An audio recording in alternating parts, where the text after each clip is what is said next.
So if you think back to medieval times when we had castles and knights and all those lovely things, each one of those castles had a moat around it. And if you think, why did they have a moat around it? And the answer is to keep out the baddies. Now, in business, most people think that they can get through this business journey with no moat. And I think most business owners are too overly optimistic on the upsides versus the downsides. So if you think about this, you have a talk to any business person, or at least most business people, they'll tell you the 8 things of why their idea will work. And if you ask them, well, tell me all the bad things of why it won't work, there might be 1 or 2 at best. So we're normally over-optimistic and don't put enough critical thought on the downside of business. And I'm going to suggest to you, if you want sustainability, you heard me with that word, I want you to write it down. If you want sustainability in your business, i.e. you're still here in 10, 20, 30 years' time, you'll think about this whole moat around your castle. So what's a moat and what does that look like for you? So the first one is the lifeblood of any business, and that is cash. Okay? If you think about this, there's only one way you can go broke, and that is you run out of cash.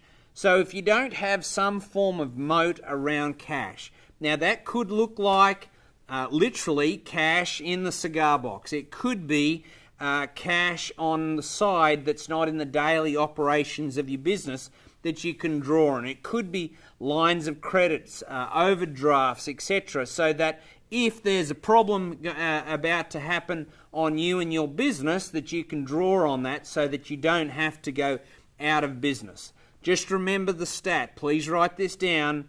96% of all businesses in the Western world will not make their 10th anniversary. 96.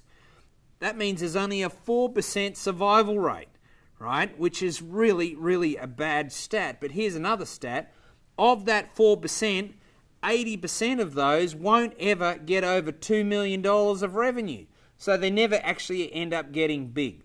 And I bet you if you go and have a look at the people that A, get past 10 years and B, get over 2 million of revenue, they've done some critical thinking on what the moat is. So I've talked about cash. Here's a couple of others. Asset protection. Have you ever gone and run the scenario that if something happened untoward in your business and you got sued, do you lose the personal home? What actually happens? And run a scenario with a lawyer or your accountant or both, etc. So have you got the right asset protection structure for your business? And also your investments. Are they protected? Or are they owned in your own personal name, etc., etc.? That needs a lot of attention, and people normally don't put enough critical thought on asset protection. Here's another one, inside your business.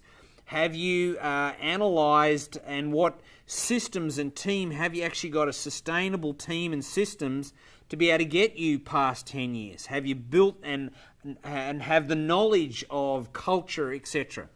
And if you think about this, there's been a huge amount of examples where businesses, they've had strong cash flow, they've had strong systems and team, right, but they've done too many assumptions on where the market's going, so they haven't built a moat around their critical thinking around what's happening in the marketplace. You know, there's a few of them, Kodak, Enron, the list goes on, of huge companies that have gone out of business because they didn't have a moat and critical thinking as it relates to their target market and where the industry was going. So, what's your moat?